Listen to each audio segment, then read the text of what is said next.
We are finishing up chapter 4, so 9 till the end. Number 9, there are 1,200 students enrolled in the school district. We're increasing by 40 students per year.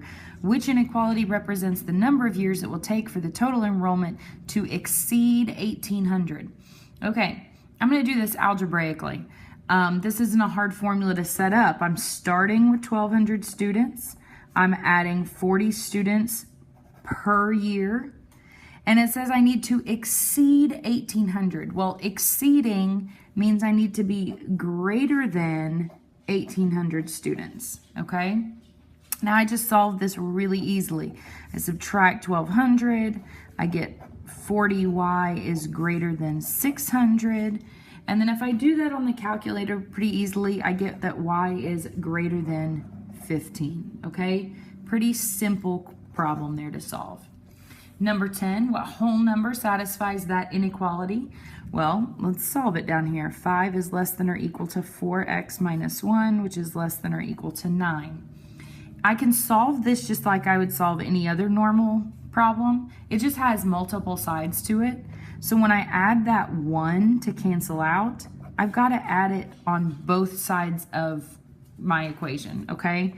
So I get 6 is less than or equal to 4x, which is less than or equal to 10.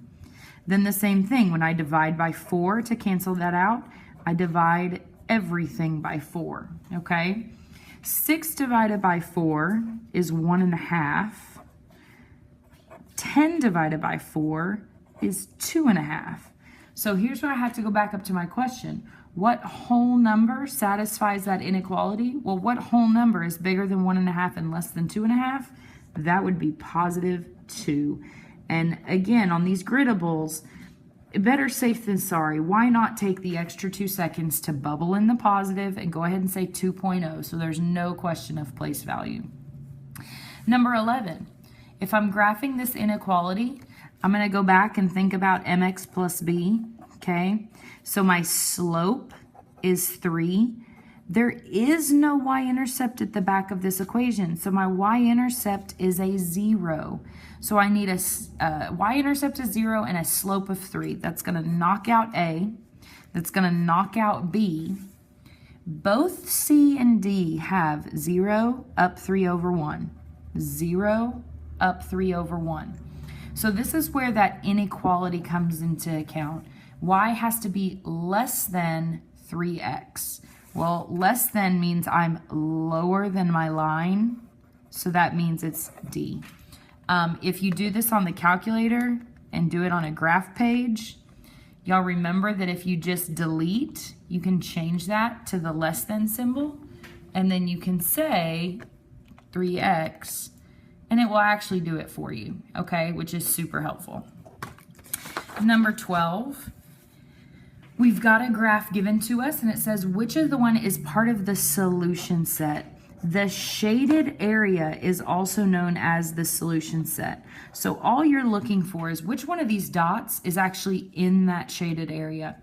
-1, -2 is close, but it's not in the shaded area. 0, -4, super close, not in the shaded area. -3, +6, not in the shaded area. So this is one of those not here questions. These make me super nervous. Check these 3 times on the test before you circle not here because they're just not very common. Number 13, we've got a 20% off sale on everything priced between 50 and 80, and we have a sales tax. And so it's saying what is the actual cost of one of these things? Well, let's just focus on the lower value, okay? If I focus on the $50, you guys learned how to do percentages last year. Let me give you a little shortcut. 10% of something just takes away a place value. So 10% of this is $5. Okay, well, why does that help? I want to know what 20% is. Well, if 10% is $5, then 20% is twice as big, so that is $10. So I know my discount is a $10 discount. Let's go ahead and take that off. So now I have $40 is my cost. When you go to do sales tax, they don't charge you tax on what the original price was. They charge you tax based off what you're actually paying. So I'm going to do that same thought process. Well, 10% of that would be $4 if I just take away a place value. My sales tax is 5%. Well, if 10% is $4, 5% is half of that, which is $2. That is my tax value. So I'm going to add my taxes onto my cost, and I get $42, okay? If I look, then the only one that has that is B. You can go through the same process with the 80% and do the same thing, figure out the 20% discount, figure out the 5% tax after you take it off. It's going to be $67.20, okay? All right, last question on this chapter. We've got a jar that has nickels and dimes, and it says the value is less than 80 cents. Okay, nickels and dimes. X is nickels, Y is dimes. Well, if we're talking about value, the value of a nickel is 5 cents, 0.05. The value of a dime is 0.10. So if I have 5 cents for every nickel, and I have 10 cents for every dime, right? That phrasing, for every.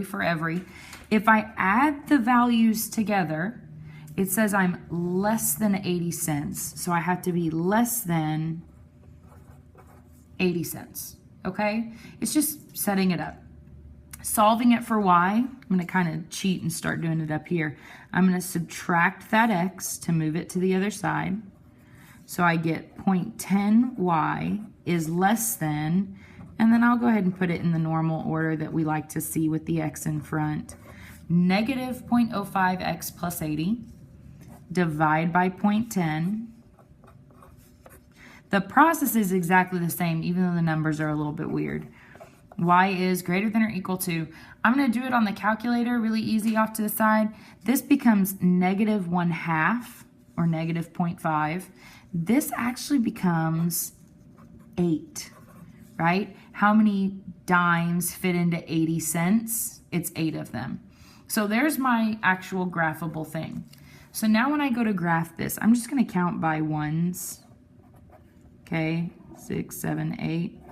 I'm going to start with a y-intercept of 8. And my slope says, if I count by ones down here too, then I'm going to drop 1 and run 2. Drop 1, run 2. Drop 1, run 2. Drop 1, run 2. Okay?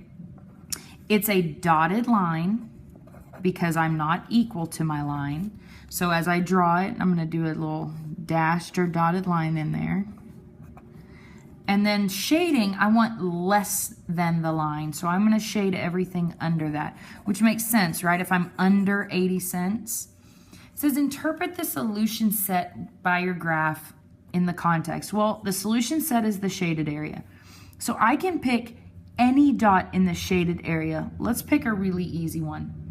If I have 1 nickel and 1 dime, that is worth how much? 15 cents.